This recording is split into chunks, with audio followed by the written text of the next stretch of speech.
Naigting ng Police Regional Office 10 ang presensya ng kapulisan sa mga paaralan sa Northern Mindanao kasunod ng naganap na shooting incident sa isang paaralan sa Tacloban City. Bilang bahagi ng pinaigting na seguridad, mas pinalakas ang police visibility patrols, foot patrols, mobile patrols, at regular monitoring sa loob at paligid ng mga paaralan, lalo na tuwing oras ng pagpasok at pag-uwi ng mga estudyante. Itong pasukan, pinaigting natin yung ating operation, yung Oplan Balik Eskwela.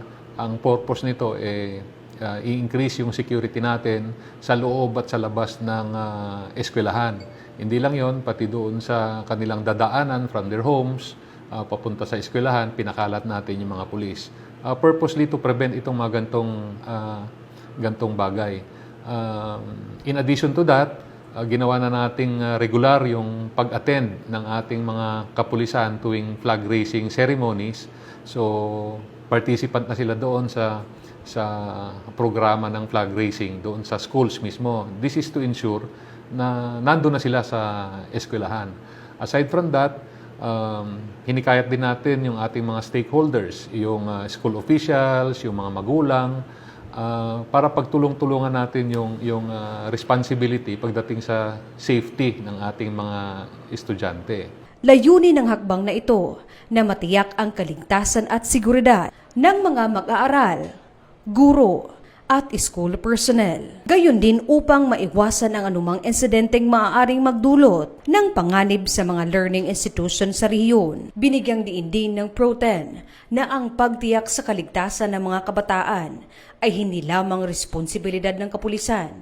Isa itong sama-samang pananagutan ng mga magulang, paaralan, lokal na pamahalaan, komunidad, at iba pang stakeholders. Ito ay shared responsibility, Shared responsibility hindi lang ng police, pero ng community na rin. Pag sinabi kong community, yung ating mga stakeholders, yung parents, at yung mga teachers na rin natin, na i-report kaagad ng ating stakeholders, mga magulang o kaya mga school officials. Kung may mga kakaibang pangyayari dun sa school, alam nyo, time is of the essence. Trabaho ng police ang magresponde sa anumang kaukulang pangyayari, pero kailangan lang may parating kaagad ito sa ating mga otoridad.